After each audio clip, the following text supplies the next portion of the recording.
All right, let's talk about some roster moves the Chiefs made this evening, including releasing a linebacker from the roster, signing a familiar face defensive tackle to the practice squad, and also a kicker. And then we got to chat about Chris Jones basically accusing the referee who flagged him for unsportsmanlike conduct of lying. So let's talk about it. But first, how about those? What's up, guys? My name is Cole, and I do daily news about the Kansas City Chiefs. So make sure to sub if you're new, hit that like button, all that good freaking stuff, and let's get into this video, including a few roster moves and then some juicy stuff at the end. Now, the roster moves are as follows. Linebacker Elijah Lee has been released from the Chiefs 53-man roster, and since Lee is a vested vet, a VV, he will immediately become a free agent and won't need to clear the NFL's waiver system. So if Lee chooses to, he is eligible to be re-signed to the practice squad. Now, what does this mean? Well, the Chiefs have 4 linebackers currently: Nick Bolton, Darius Harris, Leo Chanel, Willie Gay, who is currently suspended, however, so we don't count him, and then Jack Cochran. So there's 5, but with Willie Gay suspended, there's 4. Jack Cochran was recently elevated to the 53-man roster as well, and it was all a little confusing to me because the Chiefs called up both Elijah Lee, who they just released today, and Jack Cochran at the same time ahead of the Week 2 game against the Chargers. And Elijah suited up. So Elijah stayed on the 53-man roster only a couple of weeks before getting cut again. I'm assuming they like the upside they see in Cochran, was potentially worried he would get poached, and so they called him up, and since he's not a vested vet, if they released him now, he would have to clear waivers before he would be able to get signed to the Chiefs practice squad. And there's a little bit of an issue about the Chiefs practice squad and their capacity at the moment anyway, and we will get there. Just give me a second. As I stated earlier, if the Chiefs want Elijah Lee around, it seems like he wants to be around. He could re-sign to the Chiefs practice squad, and if he does, Elijah Lee has 2 elevations left as he's only been activated 1 time. So in addition to Lee's release, Kansas City filled one of the team's 2 vacant spaces on the practice squad with a familiar face, and that is defensive tackle Cortez Broughton, who was waived by the Chiefs ahead of training camp after he failed his physical. He spent the 2021 NFL season on the team's practice squad and played 3 defensive snaps in Week 15 last year. Yes, 1, 2, 3. Why do they need 3 defensive tackles on the practice squad, you ask? Because they now have Danny Shelton, Taylor Stallworth, and now Cortez Broughton. Well, I have no freaking idea. Maybe Danny Shelton is about to move up to the 53-man roster. They have 1 space available, I believe, right now, but that's a complete shot in the dark. Charles Goldman thinks they may keep that spot open on the 53-man roster because Lucas Niang could be coming back off the reserve PUP list after Week 4. So we shall see. A lot of what-ifs could play out right now with that 1 spot. And if they did bring Lucas Niang back, I would imagine they then cut one of their offensive linemen and then maybe re-sign them to the practice squad. I don't know. We'll have to see. Can't go too far down that rabbit hole, Alice, because a lot of scenarios could play out. And then the Chiefs were not done here because they also signed another player to the practice squad, which as of right now fills the practice squad up to the brim and renders my theory about Elijah Lee signing with the practice squad useless for now, at least, because this signing is definitely temporary, as it was another kicker. That's right, Matt Amendola out, former Jaguars kicker Matthew Wright in. And apparently, Matt Wright is often right with his kicking abilities, making 21 of 24 field goals and 13 of 15 PATs in his 14 games with the Jags in 2021.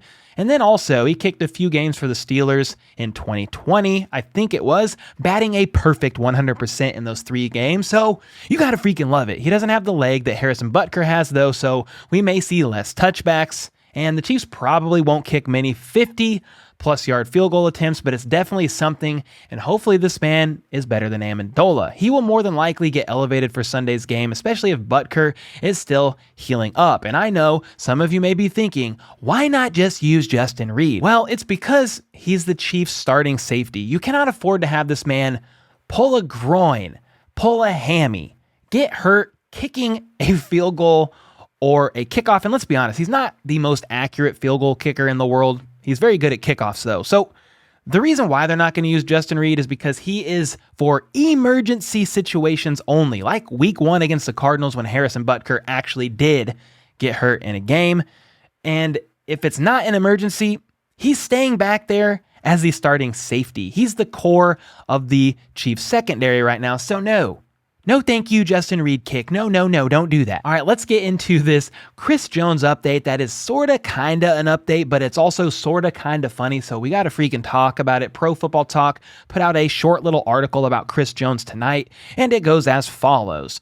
More details inevitably are emerging regarding whatever Chiefs defensive lineman Chris Jones said to Colts QB Matt Statue in the pocket Ryan to draw a flag that extended a drive that otherwise would have been ending with a punt. Per a league source, the post-game report from referee Sean Smith said that Jones used disturbing language and that there is no place in professional football for it. Smith penalized Jones for unsportsmanlike conduct. The source says that Smith, in hindsight, believes he also should have referenced taunting. Rule 12, Section 3, Article 1C specifically includes the use of baiting or taunting acts or words that may engender. We're not talking about male or female. It's an actual word that means cause ill will between teams within the definition of unsportsmanlike conduct. Still, it's hard to understand how it was taunting and or unsportsmanlike conduct without knowing what Jones said.